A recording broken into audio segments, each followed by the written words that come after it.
প্রিয় শিক্ষার্থীবৃন্দ, আজকে আমরা এইচএসসি আইসিটি তৃতীয় অধ্যায়ের দ্বিতীয় অংশের একটা কোশ্চেন সমাধান করব। শিক্ষার্থীবৃন্দ, স্বাভাবিকভাবে আমরা বিভিন্ন বোর্ড প্রশ্নতে যে সকল কোশ্চেনগুলা বা যেই টাইপের কোশ্চেনগুলা দেখে থাকি, এটা কিন্তু একটু ভিন্ন টাইপের কোশ্চেন। আমি তোমাদেরকে প্রথমে বলে নিচ্ছি, এটা হইতে পারে যেই স্যার বা যে টিচার কোশ্চেন করেছে হয়তো তার ভুলের কারণে হয়েছে, অথবা সে ইচ্ছা করে এভাবে একটা কোশ্চেন দিয়েছেন। এটা একটা সম্পূর্ণ ব্যতিক্রমধর্মী কোশ্চেন, যে টাইপের কোশ্চেন পরীক্ষায় আদৌ কখনো আসে নাই, অর্থাৎ কখনোই এই কোশ্চেনটা পরীক্ষায় আসে নাই বা এই টাইপের কোশ্চেন আসে নাই। তো আমরা এখন একটু সমাধানটা দেখি, তাহলে আসলেই বুঝতে পারবা যে এই টাইপের কোশ্চেন আসলে আসলে কি করতে হবে। মনে করো তুমি এই কোশ্চেন কখনোই পড়ো নাই, কিন্তু পরীক্ষায় চলে আসলো, তখন কি করবে আসলে? তাহলে একটু দেখো, আমরা সমাধানে চলে যাচ্ছি, তাহলে বুঝতে পারবে। প্রথমে হচ্ছে এনকোডার কি। এনকোডার হচ্ছে এক ধরনের ধরনের লজিক সার্কিট, যা মানুষের বোধগম্য ভাষাকে কম্পিউটারের বোধগম্য ভাষায় বা কম্পিউটারের বোধগম্য যান্ত্রিক ভাষায় রূপান্তর করে। অর্থাৎ এই যে আমরা কিবোর্ড থেকে যখন কোনো কিছু এবিসি ইনপুট দেই, তখন এটাকে হচ্ছে এখানে একটা ডিভাইস থাকে যার নাম হচ্ছে এনকোডার, একটা সার্কিট থাকে, ও এটাকে 0 1 অর্থাৎ কম্পিউটারের ভাষায় রূপান্তর করে। এই সার্কিটটাকে বা এই অংশটাকে বলা হয় এনকোডার। তারপরে দেখো 0+1 = 1 উপপাদ্যটি কখন 1 × 0 = 0 হয়? তো দেখো, আমরা জানি বুলিয়ান এলজেব্রা একটা দ্বৈত নীতি আছে, সেটাকে বলা হয় বুলিয়ান দ্বৈত নীতি। বুলিয়ান দ্বৈত নীতিতে 0+1 = 1 উপপাদ্যটি 1 × 0 = 0 হয়। এটা আসলে দেখি কিভাবে বুঝবা। দেখো, এখানে 0 এর পরিবর্তে 1 আনা হয়েছে, 1 এর পরিবর্তে 0 আনা হয়েছে এবং যোগের পরিবর্তে গুণ আনা হয়েছে। আমরা জানি যে দুইটি নিয়ম মেনে একটি বৈধ সমীকরণকে অন্য একটি বৈধ সমীকরণে রূপান্তর করা যায়, তাকে বলা হয় বুলিয়ান দ্বৈত নীতি। এই দুইটা নিয়ম হচ্ছে 0 এর পরিবর্তে 1 হবে এবং 1 এর পরিবর্তে 0 হবে, গুণের পরিবর্তে যোগ হবে এবং যোগের পরিবর্তে গুণ হবে।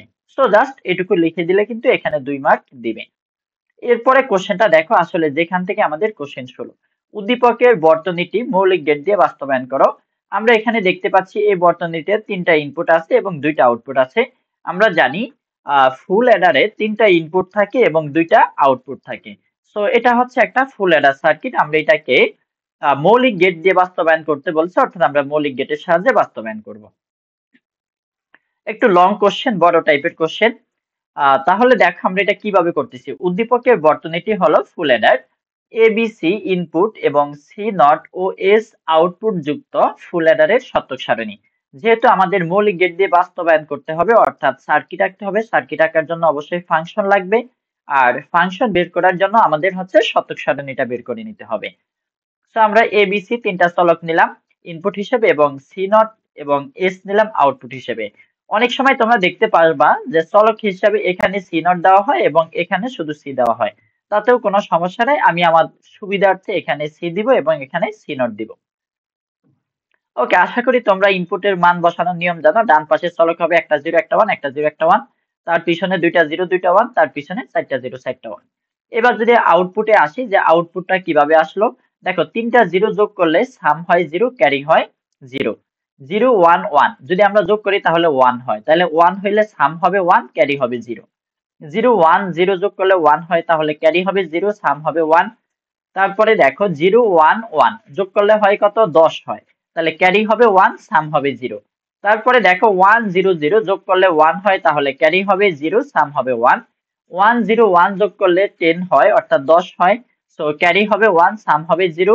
1 1 0 যোগ করলে 10 হয়, ক্যারি হবে 1, সাম হবে 0। 1 1 1 যোগ করলে হয় 11, সো ক্যারি হবে 1 এবং সাম হবে 1। এখন আমরা এখান থেকে সি নট এবং এস এর 2টা ফাংশন নিয়ে আসবো। আমরা জানি যেগুলার আউটপুট 0 ওইগুলো এমনিতে বাদ হয়, সো এই সাইডটা বাদ হয়ে যাবে। আমরা সি এর জন্য পাবো কি? এখানে 1 আছে। এবার দেখো এই 1 এর জন্য আমরা কি পাইতেছি? এখানে আছে 0, সো এটা হয়ে যাবে এ নট। এখানে আছে 1, এটা হয়ে যাবে বি। এখানে আছে 1, এটা হবে সি। তাহলে আমরা এই 1 এর জন্য পাচ্ছি হচ্ছে এ নট বি সি। এবার এই 1 এর জন্য আমরা কি পাইতেছি? দেখো, এখানে আছে 1, সো এটা হবে এ। 0 আছে, সো এটা হবে বি নট এবং এখানে 1 আছে, এটা হবে সি। তাহলে এটার জন্য আমরা পাচ্ছি হচ্ছে এ বি নট সি। এবং এ 1 এর জন্য আমরা কি পাইতেছি? দেখো, এখানে 1, সো এটা হবে এ। বি আছে, এটা হবে 1 আছে, এটা হবে বি এবং এখানে 0, এটা হবে সি নট। তো আমরা এটার জন্য পাচ্ছি হচ্ছে এ বি সি নট। এবং এ 1 এর জন্য আমরা কি পাইতেছি? এখানে তিনটাই 1 আছে, তো এটা হবে এ, এটা হবে বি এবং এটা হবে সি। তো আমরা পাবো হচ্ছে এবিসি।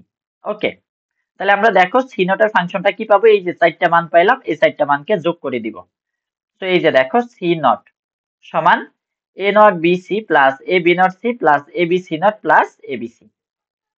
ওকে, এবার আমরা এস এর ফাংশনটা বের করব। এই 4টা শূন্য আছে, আমরা এই 4টাকে প্রথমে বাদ দিয়ে দিব। এই 1 এর জন্য দেখি আমাদের কি আসতেছে, এখানে 0 আছে, সো এ নট হবে, 0 আছে বি নট হবে, এখানে 1 আছে, এটা হবে সি। তাহলে দেখো A not B not C, তাহলে A not B not C. এই 1 এর জন্য কি পাইতেছি, দেখো এখানে 0, সো এ নট, এটা হবে বি, এটা হবে 0, সো সি নট। তাহলে A not B C not, A not B C not. এই 1 এর জন্য পাবো হচ্ছে এখানে আসবে এ, এটা আছে 0, এটা হবে বি নট, এটা আছে 0, এটা হবে C not, so A B not C not. তাহলে দেখো A B not C not. আর এই 1 এর জন্য তিনটাই 1 আছে, সো এটা হবে এবিসি, এ বি সি। তাইলে এখন আমরা এই সাইডটাকে যোগ করে দিলে এস এর ফাংশন পাবো। সো এস এর ফাংশনটা হবে A not B not C plus A B C not plus A B not C not plus A B C. এখন আমরা এটাকে মৌলিক গেট দিয়ে বাস্তবায়ন করব। মৌলিক গেট দিয়ে বাস্তবায়ন করার জন্য আশা করি তোমরা নিয়মগুলো আগে থেকে জানো, তারপর আমি বুঝিয়ে দিচ্ছি। আমাদের এখানে দেখো এই দুইটা ফাংশনেই একাধিকবার নট অপারেশন করা হয়েছে, এজন্য আমরা এখানে এর সাথে একটা নট গেটের মাধ্যমে এ নট তৈরি করে নিলাম, বি থেকে নট গেটের মাধ্যমে বি নট তৈরি করে নিলাম, সি থেকে নট গেটের মাধ্যমে সি নট তৈরি করে নিলাম। এবার দেখো আমরা যখন ফাংশন থেকে সার্কিট অঙ্কন করব, A not B not C, A not B not C, যেহেতু গুণ অবস্থায় আছে এজন্য এন্ড গেট দেওয়া হইলো, A not B C not, দেখো A not B C not and gate দেওয়া হইলো, A B not C not, A B not C not. তারপরে দেখো এবিসি, তাহলে এই এ বি এবং সি তিনটা মিলে একটা এন্ড গেট হইলো। এখন দেখো এই সাইডটা মান আবার যোগ অবস্থায় আছে, সো এখানে একটা অর গেট দিতে হবে। আশা করি এস এর ফাংশনটা বুঝতে পেরেছো। এখন আমরা সি নট এর ফাংশনটা সার্কিটে এঁকে দেখবো, যেটা আসলে কিভাবে অঙ্কন করা হয়।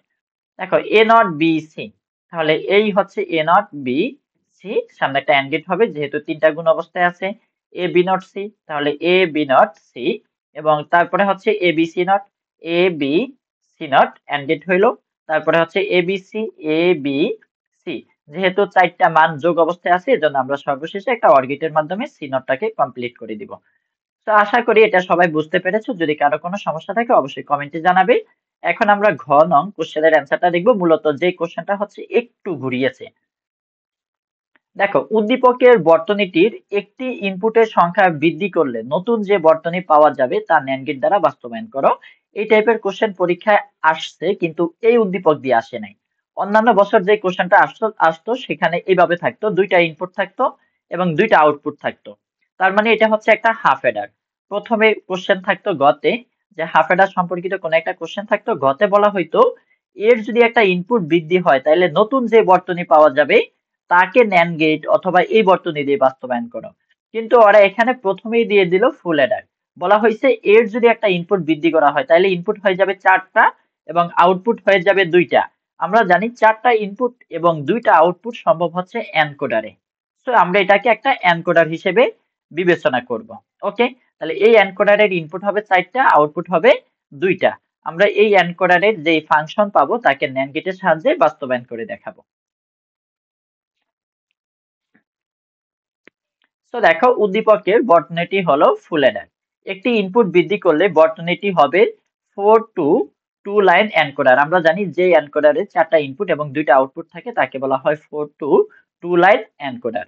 এখন আমরা এই ইনপুট গুলাকে D0, D1, D2, D3 input এবং X ও Y আউটপুট বিশিষ্ট এনকোডারের শতক সারণী তৈরি করব।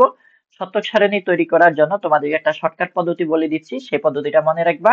4টা যেহেতু ইনপুট এনকোডারে, সো এখানে আমাদের 4টা সারি হবে এবং এক্স ওয়াই দুইটার জন্য 2টা কলাম হবে, 4টা কলাম হবে 4টা ইনপুটের জন্য। তাহলে দেখো আমাদের মেইন কোণা বরাবর সবগুলা 1 দিয়ে যাবা এবং ইনপুটের বাকি যে মানগুলো ফাঁকা থাকবে সবগুলা শূন্য দিয়ে পূরণ করে দিতে হবে, বাকি সবগুলা শূন্য হবে। এবার আউটপুট বসানোর নিয়ম হচ্ছে, আমি শর্টকাটটা বলে দিচ্ছি, ডান পাশের স্থলকে একটা 0 একটা 1, একটা 0 একটা 1, তার পিছনেরটা 2টা 0 2টা 1। আর যদি মেইন নিয়মটা মনে রাখতে চাও সেটা হচ্ছে এই সারিতে একটা 1 থাকবে, এই কলামে একটা 1 থাকবে, এই সারিতে একটা 1 থাকবে, এই কলামে একটা 1 থাকবে, এই সারিতে একটা 1 থাকবে, এই কলামে একটা 1 থাকবে, এই সারিতে একটা 1 থাকবে, এই কলামে একটা 1 থাকবে। এই নিয়ম মেনে যদি বসানো হয় তাহলে দেখবে যে ইনপুটের মানগুলো এইরকমই আসবে। এরপরে আউটপুটটা কিভাবে আনা হয়, আমি যদি এই সারিটার ক্ষেত্রে বিবেচনা করি, এখানে দেখো 1 হইছে কার মান, D1 এর মান 1 হইছে, তাহলে 1 এর বাইনারি মান হচ্ছে কত 1, আমরা এটাকে 0 1 লিখতে পারি, এজন্য দেখো এই যে 0 1 লেখা হইছে। ওকে, তাহলে এখন আমরা শতক সারণী থেকে ফাংশন বের করে নিয়ে আসবো। যেহেতু দুইটা আউটপুট আছে, দুইটা আউটপুটের জন্য আমরা দুইটা ফাংশন পাবো, এই দুইটা জিরো, দুইটা বাদ হয়ে যাবে। তাহলে এই ওয়ান এর জন্য দেখো তো এই ওয়ান কার মান হয়েছে, D2 এর মান 1 হয়েছে, তাহলে আমরা এই ওয়ান এর জন্য পাবো হচ্ছে D2, এবং এই ওয়ান হয়েছে কার মান, দেখো D3 এর মান 1 হয়েছে, এজন্য আমরা এখানে নিব হচ্ছে D3। তাহলে দেখো x এর মান হলো D2 প্লাস D3। তোমাদের একটা কোশ্চেন থাকতে পারে যে আগের বার তো আমরা শূন্য থাকলে সেটাকে নট নিয়েছি, কারণ হচ্ছে আগের যে শতক সারণীগুলো ছিল সেখানে একই সাথে একই চলকের মান একাধিকবার 1 হইতে পারছে, কিন্তু এই শতক সারণীতে একই সারিতে মাত্র একটা চলকের মান 1 হইতে পারবে। এর জন্য আমরা যেই মানটা শুধু 1 হবে ওই মানটাই বিবেচনা করব, শূন্যগুলা বিবেচনা করব না। এবার দেখো y এর ক্ষেত্রে এই 0 বাদ হয়ে যাবে, এই 0 বাদ হয়ে যাবে।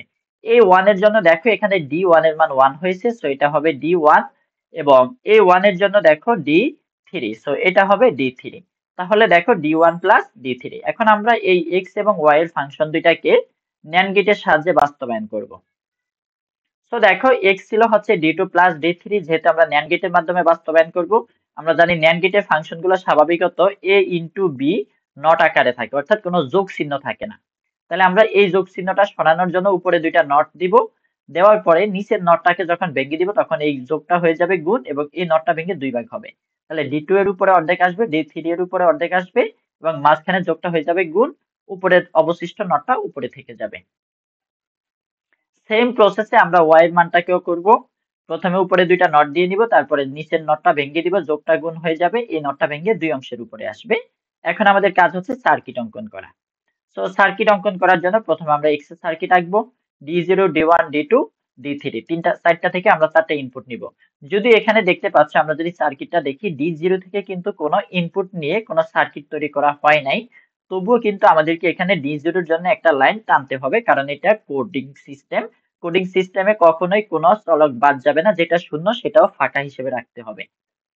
ওকে, তাহলে দেখো প্রথমে হচ্ছে D2 নট, আমরা D2 থেকে ইনপুট নিব, এটাকে NAND গেটের মাধ্যমে আমরা কি তৈরি করে নিব, D2 এর নট তৈরি করে নিব। তারপরে দেখো D3 এর নট, সেম প্রসেসে আমরা 3 থেকে ইনপুট নিয়ে D3 এর নট তৈরি করব। করার পরে দেখো এই দুইটা মিলে আরো একটা NAND গেট হবে, সো আমরা এই দুইটাকে আরেকটা NAND গেটে দিব, তাহলে আমরা y এর মানটা, x এর মানটা পেয়ে যাব, এটা হচ্ছে x এর মান। এবার দেখো y এর মান, D1 এর নট এবং D3 এর নট, তাহলে দেখো এই যে এখান থেকে D1 নিয়ে এখানে D1 এর নট তৈরি করা হইলো, এখানে এই যে সেম প্রসেসে D3 এর নট তৈরি করা হইলো, তারপরে দুইটাকে আরেকটা NAND গেটে দেওয়া হইলো, তাহলে আমরা y এর মানটা পেয়ে যাব। তো আশা করি সবাই বুঝতে পেরেছো, যদি তারপরেও কারো কোনো সমস্যা থাকে অবশ্যই কোশ্চেন করতে পারো, বুঝিয়ে দেওয়ার চেষ্টা করা হবে। আল্লাহ হাফেজ।